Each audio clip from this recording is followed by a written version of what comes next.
Hello, FloBaseball fans. I'm Nicole Beckelman, and welcome to this week's episode of Behind the Bases. Today, I'll be talking to Kyle Farmer, MLB player on the Twins.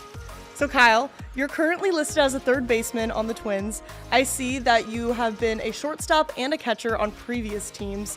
How has your versatility contributed to your growth as a player?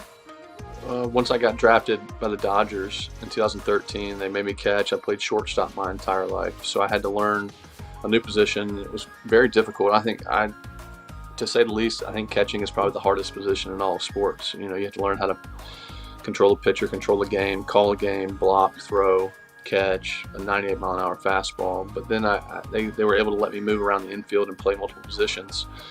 So I think playing multiple positions helped keep me on a roster. It gives me more opportunities to hit, to play more.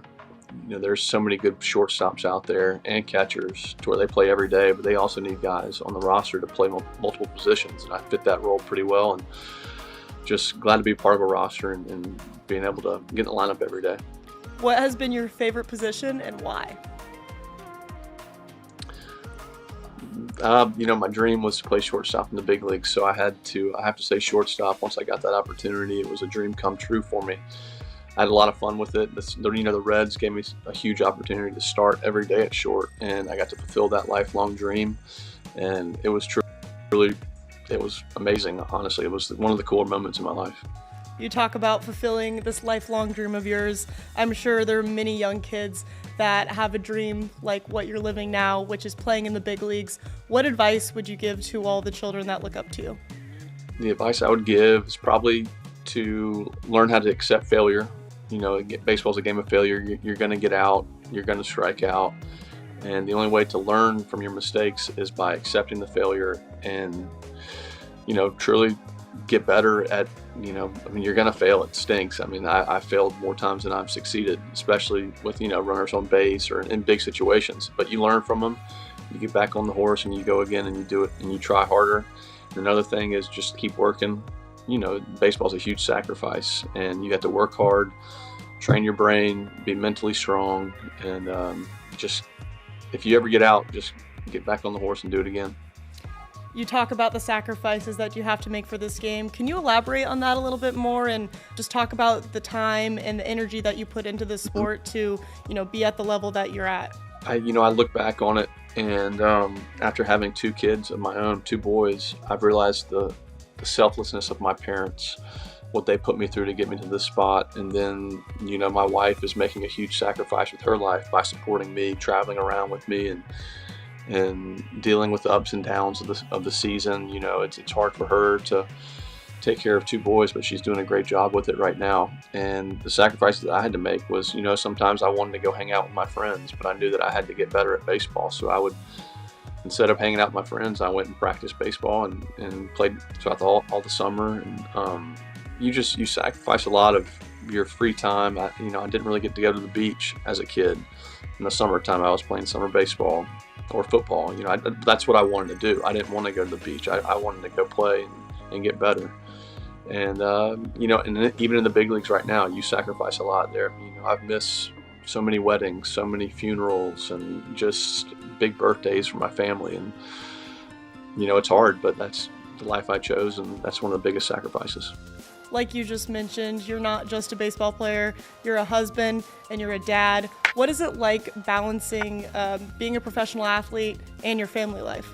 It's pretty hard to turn the switch because I want to be around my two boys and my wife, every day. But, going to the field and having to focus on baseball, you have to flip a switch. You have to, you lock in when you're there from, say you have a 7 o'clock game, you get there at 1, and you're there from 1 to 11 at night. So you have to, lock in and do that. And then when you go home, you have your number one team at home, and you have to give them all your time and effort and attention. So it's definitely hard, but it's the life that I chose, and that's what I've always wanted, to have kids and a wife and help and bring them into the baseball world. I know a big part of being a professional athlete is the post-game recovery. You're an ambassador for Firefly, and they're one of our partners too. We love their technology.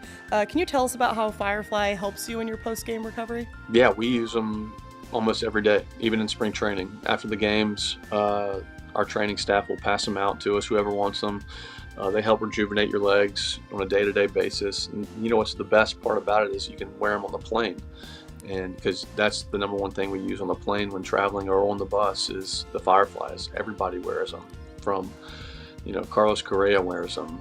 Joey Gallo wore them last year. Everybody's on the plane wearing them. And it's a very cool thing. And I'm very glad to be a part of their business and what they're doing right now. It's a really cool thing. And they're a great company too. They care a lot about you. They keep you in touch with what's going on, new things coming out, and it's helped me prolong my career. That's for sure. For our viewers that are unfamiliar with Firefly's product, can you tell us exactly what it is? Yeah, so it's two kind of straps that go along your leg. They're probably like that long. They go around the bottom, right below your knee, on the side of your leg, and right above your calf. And it's like a stem, and it jolts your legs, and it pushes bad blood. It just gets blood flow through your legs and pushes the bad blood out and brings in the new one. And I keep them on for probably anywhere from like 4 hours to 6 hours a night. And you can reuse them as well. I think they have like maybe 24 hours or 30 hours in them. But it's a great product, and I'm excited to see where it goes. Yeah, sounds like it. I got one more question for you, and then you can be on your way to the beach with your kids. If you could play any other sport, what sport would you play and why? Played football in high school, lost in the state championship my senior year, played quarterback, and I thought it always, I think Tom Brady's a great quarterback, and I always want to play quarterback in the NFL, so I think it'd be pretty cool to play there, but I don't think I could handle the grind that they go through on a weekly basis of getting hit. I like where I'm at right now, but it'd be pretty cool to play football. All right. Thank you so much, Kyle, for taking the time to chat with us, and best of luck in the rest of your season. Thank you. I appreciate you having me.